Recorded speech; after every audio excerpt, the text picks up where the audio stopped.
एक बार देवर्षि नारद जी ने जनक जी से कहा कि आप वीतराग कहे जाते हैं, तो आप सिंहासन पर बैठते हैं, महल में रहते हैं, रानी पुत्र परिवार आदि है, तो आप वीतराग कैसे? वीतराग से सीधा इशारा होता है बलकल की लंगोटी लगाए हुए या कोई दिगंबर गुफाओं में एकांत विचरण करते हुए। बोले वीतराग है, इसका राग बीत गया है। ये बहिर्मुख बात है, अंतर्मुख बात नहीं है। ये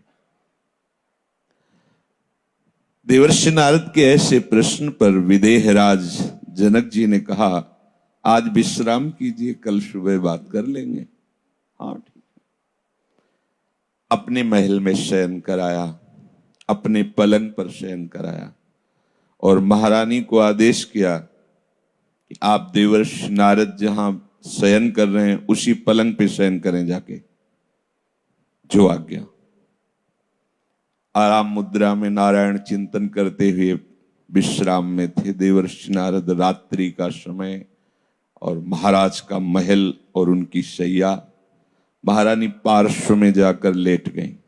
देखा स्त्री शरीर शकील, वो जैसे शकील थी वैसे वो और शकीलते जाती, नजदीक होती जाती।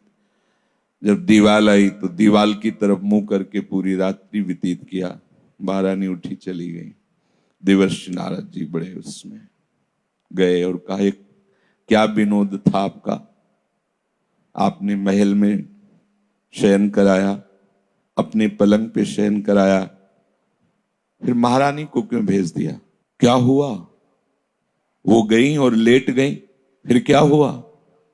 हम सकिलते गए और जब दीवाल आई तब मुझे संतोष हुआ, फिर उधर मुंह करके पूरी रात्रि व्यतीत की। ऐसा आपने क्यों किया?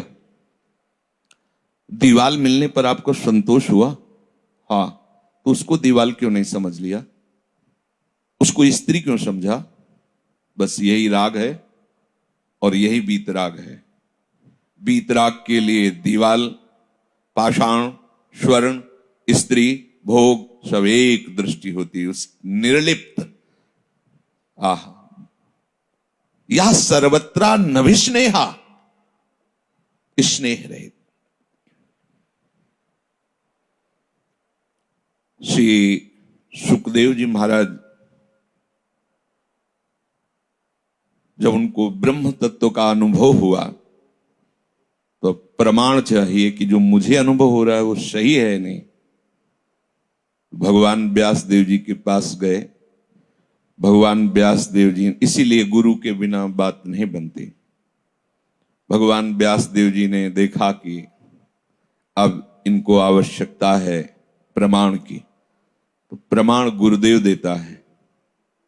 तो उनका, तुम्हारे इस हृदय की वृत्ति का समाधान विदेहराज जनक जी के द्वारा होगा, आप वहां जाइए।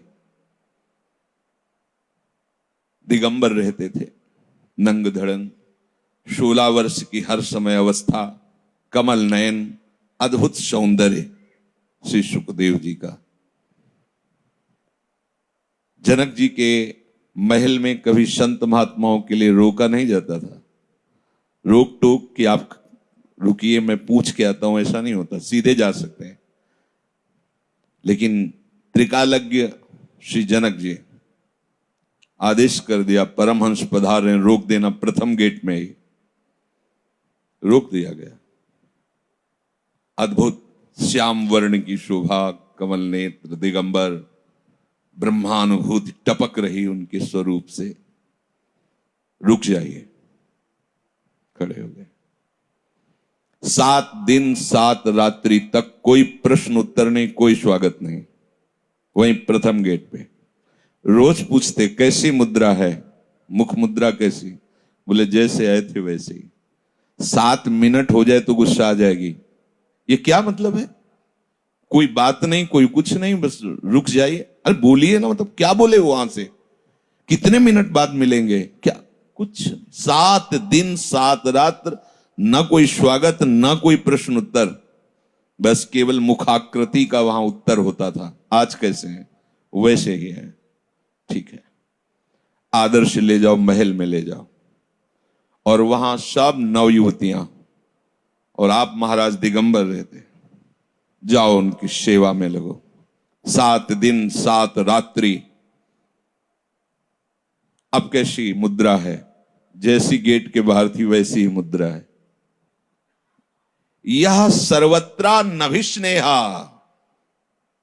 देह में राग होता तो मैं सुखदेव आया हूं, और ऐसा व्यवहार 7 दिन 7 रात्रि हो गए, गेट के अंदर नहीं जाने दिया जा रहा।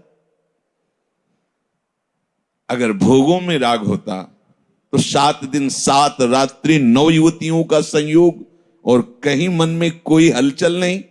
ये वीतराग मुनि है। जनक जी ने आदर करते हुए फिर उनको पास और बोले, जो वस्तु तुम्हें प्राप्त है वही पूर्ण है। बस इतना ही था। श्री सुखदेव जी के गुरुदेव जनक जी हैं, बस इतना ही प्रमाण कि जो वस्तु तुम्हें प्राप्त है वो पूर्ण है, क्योंकि ये लक्षण होते हैं पूर्णता के, ये सिद्ध पुरुष के लक्षण होते हैं। यह सर्वत्रा नभिस्नेहा, जो सब जगह स्नेह रहित है, जिसकी अपने कहलाने वाले शरीर, इंद्रियां, मन, बुद्धि, स्त्री, पुत्र, घर, धन, बल, किसी में भी बिल्कुल स्नेह नहीं है, क्योंकि स्नेह एक से ही होता है। अब वो शब्द में जो विराजमान एक है, अब उसमें स्नेह हो गया, तो अब कहीं और स्नेह की गुंजाइश नहीं। नाही न रहे हो हीमा ठौर, अब जगह नहीं रह गई है। गोपीजन के नाही न, तुम्हारे उपदेश की अब गुंजाइश नहीं रह गई उद्धव जी। नाही न रहे हो ही माट, नंद नंदन अछत आने, वो विराजमान हो गए।